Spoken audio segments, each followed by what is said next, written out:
Welcome to Time for Hope, a ministry of Hope for Living Media Church and Bible Study Time Incorporated. Here's your pastor and host, Dr. Freda Crews. Thank you for joining us on Time for Hope. I'm Dr. Freda Crews, your host, and today I am being joined by author, career musician, performer, and worship leader Eddie Anders. Today, Eddie and I will be discussing his book titled Waking Up Dead, subtitled A True Story of Suicide, Divine Intervention, and a Life Transformed. Eddie's book details his remarkably true story of how a lifetime of music and ministry with world-renowned music groups and having been on staff at prominent churches culminated at age 50 in a powerfully lethal attempt of suicide.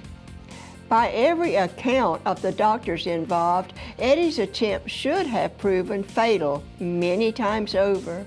Only divine intervention from God would secure his rescue, healing, and a transformed life. You will want to stay with us as Eddie and I discuss how the enemy of our souls regularly uses the struggles of everyday life in an attempt to steal our joy and strength, and how we can be miraculously rescued by God.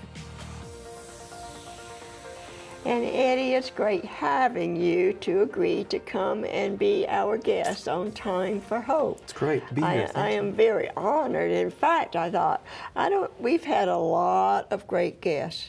I mean, I wouldn't diminish the gifts of any of them. But when you think of you having been with Dolly Parton and some of the big entertainers and so forth, and I think I'm a little bit intimidated as the host, but did Loretta Lynn, were you ever with her anywhere? Didn't perform with her, but she came to the cafe that I owned and gave me one of her performance dresses that we had displayed in the cafe. So, and her daughter came there quite often, Crystal Gale and different members of the family. So, yeah. I just wonder how she's doing these days. I know she had a stroke. She's one of my favorite persons. I don't know her, but her last CD, When They Lay Me Down, it's beautiful. Yeah, it is beautiful. That was before she had her stroke. She's a legend, that's for sure. Yeah, she, absolutely. And she, like you and I, and especially me, came from such lowly beginnings. Sure. God, you know, how far God can bring us. That's right. From where He can bring us and how far He can carry us. You can identify with that, can't you? Absolutely, yeah. It's our value. I've come through my story, you know, our value comes from not all those things that we might have been surrounded with or not surrounded with as a kid, but it's God's love for us and our relationship with Him is what. And our predetermined destiny with God. That's right. You see it that way? Absolutely. That we have a predetermined destiny. Well, if you look at Dolly's story or Loretta's story, you know, they started so poor and without much hope of ever being a little more than what the rest of the family was. But their belief in something far greater than themselves is what got them to where they are and have been. So. One of the things with the media release that came from Veritas, and by the way, Don Otis is a friend of mine. And he's a great guy. He's a great guy, isn't he? And but saying that suicide is the 10th leading cause of death in the U.S. at this time. That is really, I've been involved with people that wanted, as a counselor, had patients that wanted to take their lives and was able to keep them from doing so by getting them hospitalized or showing them a better way, as it were, and things. But I still have not been aware since then of the high numbers of persons that are still choosing suicide, choosing death instead of life. Yeah. Well, I think it speaks to the crisis in our culture that people, the hopelessness and apathy and people become cynical. You know, when we're bombarded from every avenue with just news of tragedies and destruction and upheaval and people being abused. And I mean, it's just, I think for all the good things that the media culture and Facebook and Twitter and all those things, for all the good that it is, it also just makes us overwhelmed by just the constant feed of tragedy and things that would make us either cynical or hopeless, you know, just this feeling that, wow, everything's out of control. And then, of course, you add that into everybody's own personal struggles, and it's, you know, if they don't have a real faith life developed and a belief in the Word of God and the Spirit of God residing in them, I can see why people would give in to self-destructive behavior pretty rapidly. But you had that life with God. I did. And so we're hoping to give out hope to those that even have a life with God, being rescued, as it were, as we present your story. Well, because even God's people, just like the people from the church in Texas on Sunday, what would their first question be that would come to their mind? Here was a mother pregnant and shielding her children. All three died. She died, and the baby within her, which some people are choosing to call, you know, not wanting it to be a human being, died. What would the first question be? Really, the natural question that would come. Tell me. Why? Why? Where? And also, where was God? Exactly. Where was God? Yeah. Yeah. Well, lots of times, you know, God gets blamed for things that He has nothing to do with. And I think a lot of the things that are going on now. I like that, yes. Yeah, a lot of the things that are going on in our society, you know, the mass shootings and the crazy behavior, I think begins, people want to blame it on God or say that, or some people, there's a group of people that would say, well, God's bringing judgment. What I choose to believe is we started deciding as a culture years ago, decades ago now, to start shutting God out of our lives and to keep Him at a distance and to separate church and state and whatever else, however else you want to talk about it. And I think we're reaping what we've sown. I think we're, you know, if you sow anarchy, if you sow godless, you know, if you want a secular, godless culture, you know, and at best, maybe we have a form of godliness that denies the power, then you put all that together and you end up, now we're reaping what we've sown.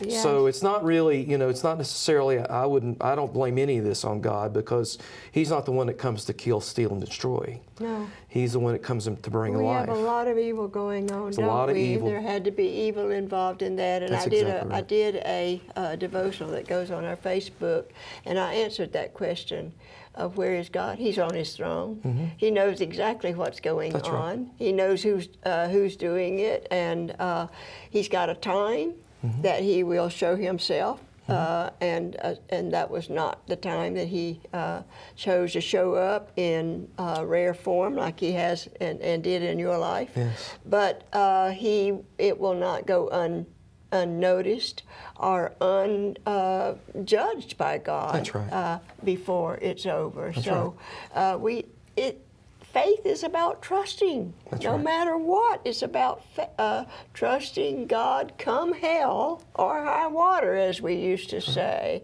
And you learned that even as a believer, didn't you? Didn't you? So let's start out with your story. We want to hear. We're going to do 2 shows, and we want to hear your story as to what. I know it's about trying hard to commit suicide, and God not allowing it to go all the way through, I guess. Or if it went all the way through, He brought you back. Which way do you choose to? Well, I'll tell you, this is what I left home on a Thursday morning, drove 4 hours north to Minneapolis, checked into a hotel under an assumed name, paid cash, left no way of tracing me. I left notes in my office. My wife, Nancy, and I have been married 41 years. Our kids are grown, living in Los Angeles. At the time, Lindsay was still with us there at town, and Jason was in Orlando at the time. But I knew that, you know, I knew what was going on in my life, that I'd become self-destructive. I would lead worship in front of 2,000 people and go to my office after doing so and look for ways on the computer to take my life, I'll say, use the word gracefully or with some form of dignity if that was possible. But I was self-destructing, and it wasn't unusual for me to get up and leave early in the morning, because I used to go in at 4 and 5 o'clock in the morning in my office so that I could be creative, writing and all that. So Nancy didn't suspect anything, really. My wife and kids knew that I was having issues, that I wasn't, because of all the things we'd been through, which a lot of the book is about, which led me to this. But a few days before this happened, I was declared at the age 50 to be by the rest of the staff. The pastor called me in, and a couple of associates, and he said to me that you're too old to be relevant anymore, so we don't want you in front of the people. Well, that was kind of the last straw. The last straw. You know what? They're telling me it's time for a break. We're going to have to leave it there. And don't forget where we want to come back and pick up. And we will be right back.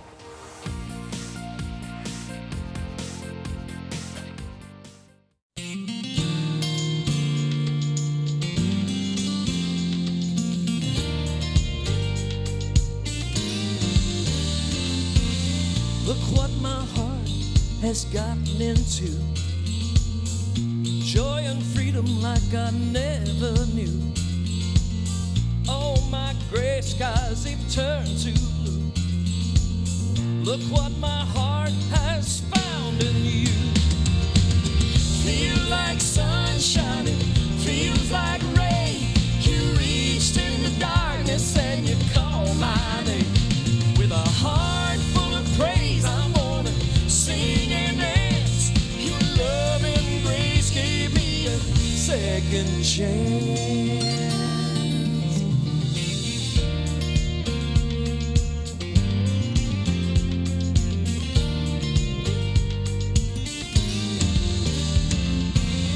I was broken, you rescued me. My eyes once blind, now can clearly see. You made my life what it was meant to be. Look what your love has done for me. Feels like sun shining, feels like rain. Feels like love finally called my name. Wanna jump and shout, I wanna sing and dance. Feels like love wants a second chance. Your joy, my strength, I now depend upon. A voice once silent has a brand new song.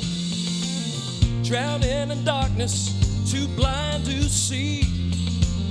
With one touch you gave life back to me. Feel like sunshine, feel like rain. You reached in the darkness and you called my name. Heart full of praise, I'm gonna sing and dance. Your love and grace gave me a second chance.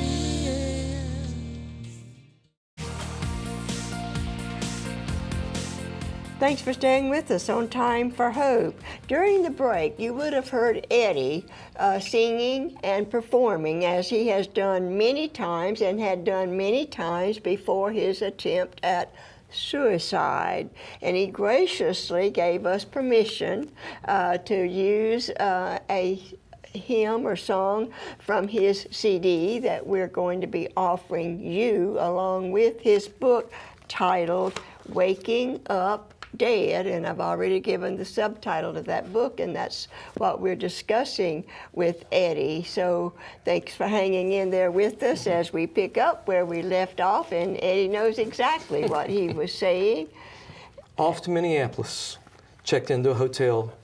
It was about noon that I consumed, I had 2 bottles of Ambien with me, which is high-powered sleep medication. I'm very acquainted with Ambien. You would also know that if you consume well over 100 of those, along with 3 bottles of Dramamine and a half a dozen Phenergan, that you should not awake from that.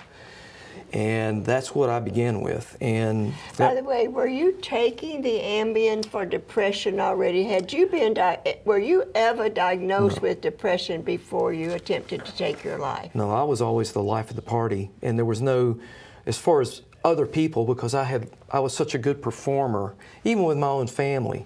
You know, I wanted to be the guy that I'm supposed to be, but inwardly I was dying slowly. But no, there was no depression diagnosis, that kind of thing. It was what were you doing with Ambien? After 5 years previous, I had had ruptured diverticulitis, gallstones, and appendicitis all at once. Prior to that, that was in 2001, almost died from that. I had major surgery. During the 90s, when I had my cafe in the Smokies and being on the road and this work ethic that I had going, I'd basically taught myself to sleep about 3 hours a night. Well, once I had this surgery, I couldn't sleep. And so that's when they put me on the Ambien. Okay, so let's go from the Ambien. So I took all this medication, read my Bible, said a prayer for my wife and kids. That was on Thursday. They discovered I was missing about Thursday after, just after lunch, when I missed an appointment. So I'm gone. They're looking for me all over the country. I left no indication where I was going. For the next 2.5 days, there were people, 50 to 100 people at my house constantly. There were 600 or 700 people by Friday who had been or were at the church praying for me, and that I'd be found. When the sun came up, this was after the church had dismissed you. Well, right? They didn't dismiss me. Nobody knew that, but the staff, the pastor, and a couple of guys, that conversation had gone on. You were not but didn't. But they I wasn't say dismissed you were from the church. Oh, They you just were didn't want not. me on the platform anymore. Oh. They didn't want me in front of the people. They wanted me behind the scenes and from in front of the people, and wanted me to train everybody else and put them there. But they didn't want me to be in front of the people anymore. On Saturday morning, those same pastors were at my house planning my memorial service with my wife and kids, because they thought now it would just be a matter of finding me dead somewhere. In that moment, and I don't remember any of it, I woke up on Saturday morning. I vaguely remember waking up, and I vaguely remember beginning to take more Ambien that I'd spilled on the floor. And I called home to say bye to Nancy. Don't remember that. Don't remember dialing the phone. Don't remember the conversation, any of it. They kept me on the phone for 45 minutes, and I ended up telling them where I was. I remember the police being at the door, and I remember a flash of being in the ambulance. And that's it. When I woke up Saturday night in the hospital, Nancy and the kids were there. That's the first thing I remember. And a lot of our friends who had come with them to be with them. So at that point, I felt it was worse. I was like, I can't even kill myself. You know, now what am I going to do? You can't do anything. Yeah, right it was when like, you it can't was, kill yourself, I know, it was just I bad. don't mean to laugh. That's No. a serious place to come. No. But the way you've said that, I you know. can't do anything Yeah, right. it was, and what am I going to do now? Now look what I've done. I felt worse toward myself. There was no sense of, okay, Lord, thank you for rescuing me. Thank you that I wasn't successful. I was more loathing of myself than ever at that point because of what I had done and messed it up. So I go through this process on Sunday afternoon. We're still waiting. Of course, they expected my kidneys and liver to possibly fail. I was hooked up to every monitor known. The ER physician told me that he'd never seen in 35 years of operating the emergency room in inner city hospital in Minneapolis, he had never seen that lethal of an attempt to suicide fail. And he cried. He had tears running down his face as he talked to me. I'm dealing with all that. On Sunday afternoon, I'm channel surfing on TV in my room, and everybody in the room heard this. I hit Trinity Broadcasting, and a well-known pastor who was preaching right in the middle of his sermon, just as I hit the channel, said, and I have the DVD of this. That's T.D. Jakes, wasn't it? And he says, Yes. he says, the spirit of suicide is on you, and if God hadn't rescued you, you'd be dead right now. So everybody in the room T.D. Jakes had everyone's full attention. And it was in those next few moments that I began to weep from a place that I can't even describe. And Nancy was sitting on the bed beside me and just encouraging me to let it go. God's flushing it out, you know. And that's where the healing began, Dr. Freda. And over the next few days, the transformation began. And I tell people I took my own life and God gave it back to me. I have no remembrance of anything after I took all those pills. I didn't have any kind of white light experience or any kind of, you know, trip into heaven or hell or anything. I remember nothing of it except when I woke up in those couple of little brief seconds. But what I do know is you can't do what I did and live to tell about it except for the intervention of God. And He reinvented me. He said to me, You said rewired. You began to He rewiring. rewired. We're not going to take you back to anything that you've ever been before. You're going to be I'm the living, breathing textbook definition of a new creation. And God took all those things, my great foundation, and turned it into a brand new life. The cornerstone of my new life was, this is the day the Lord has made, and I will rejoice and be glad in it. The joy of the Lord is our strength, and if Satan can steal your joy, he steals your strength, and that's exactly what he did for me. Are you still depending on that, and that's still your way of living Absolutely. these days? How many years has that been? Now, this summer will be 11 years. 11 years. Yeah. And that is still the stone to which you hold on to, those verses. And, Absolutely. And others, of course, that you found. Yeah, because the Word tells us that Jesus can come along and sweep out the house clean, but if you don't fill it up with the Word and the Spirit and the things of God, think on these things, these good things, that those dark things can come back in, and when they come back in, rush back in, they come back 7 times stronger than they were before, 10 times stronger than they were before. Yes. You would be worse off had God not filled that void. It was a great void. Right. Before you made these plans, very definitely, before you did it, and while you were making the plans, did you do a lot of thinking about heaven and hell and where you were going to go? I didn't have any fear or feeling of my destination. You knew that no matter what, you were going to go to be with the Lord. That's what I believed, and I prayed over this whole thing, and it's hard to believe that I was the last person on earth that you would have believed was a candidate for suicide. You know, I tried to tell one of my friends that I was becoming self-destructive mentally, you know, in my head and my heart, and wanted him to pray with me, and his response was, "Why would you be depressed or self-destructive? Everybody wants to be you." Because I had the great marriage, I had the great kids, I had the great job, I was in ministry, I played with everybody I ever wanted to, perform with musically. Nobody could figure that out. Yeah, well, you know what? With those words, we're going to have to leave it until next week. All right. You've given the story of attempting to take your life, and God not allowing you to do it, and bringing you back, and beginning life again as a new creation. And you're admitting today that you're still living as being rewired and miraculously rescued by God Himself. I don't know of a better time to go out and let them hold on until next week. Do you? He's our hope.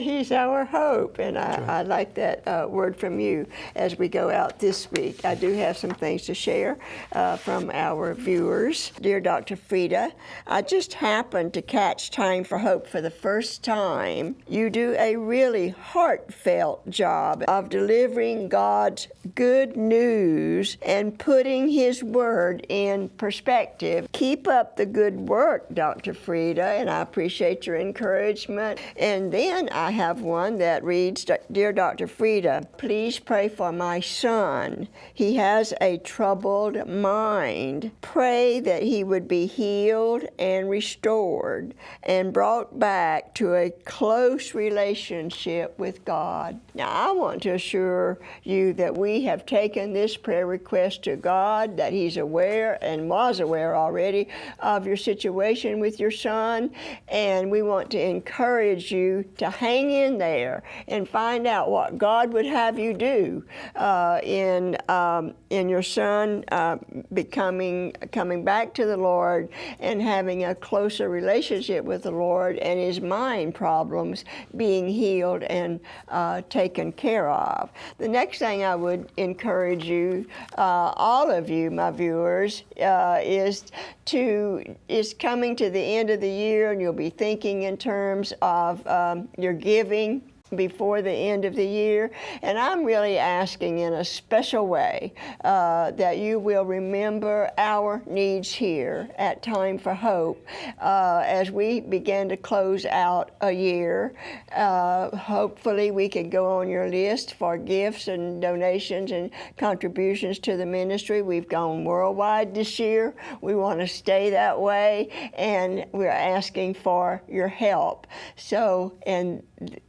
And then the next thing I would say is make sure that you join us again next week to hear the rest of Eddie's story. It's a wonderful story of God and his delivering grace. Thank you for watching Time for Hope, a ministry of Hope for Living Media Church and Bible Study Time Incorporated. We offer a free fact sheet with more information on today's topic. Call or write us to get your copy today. If you have been a viewer of Time for Hope for a period of time, you know that I have not been a big one in asking for money to help us, but we have been experiencing some unusual and unexpected expenses within the last year or so, and it would be greatly appreciated if you would consider becoming one of our supporters. God has faithfully supplied our needs to put Time for Hope across the world. And if you do choose to support us financially, you will be helping and enabling us to carry this program on as we have been doing, and God has been blessing it. And I would appreciate hearing from you. The book by Eddie Anders, titled Waking Up Dead, is available for a donation of at least $17 to the Time for Hope ministry. Any additional donation you wish to send will be greatly appreciated. We are also offering his companion music CD, Great Expectations, for a donation of at least $10 to our ministry, and you can get both the book and the CD for a special donation of at least $25. Call us at 800-669-9133. Write us at P.O. Box 2169, Spartanburg, South Carolina 29304, or visit our website at timeforhope.org. Look for Dr. Freda's Scriptural Devotions on our Time for Hope TV Ministry Facebook page. And to see this program again online, visit our website or search for the Time for Hope TV Ministry on YouTube, iTunes, Roku, or Facebook. Join us next week for more on today's topic. Until next time, have a great week, and remember, it is time for hope.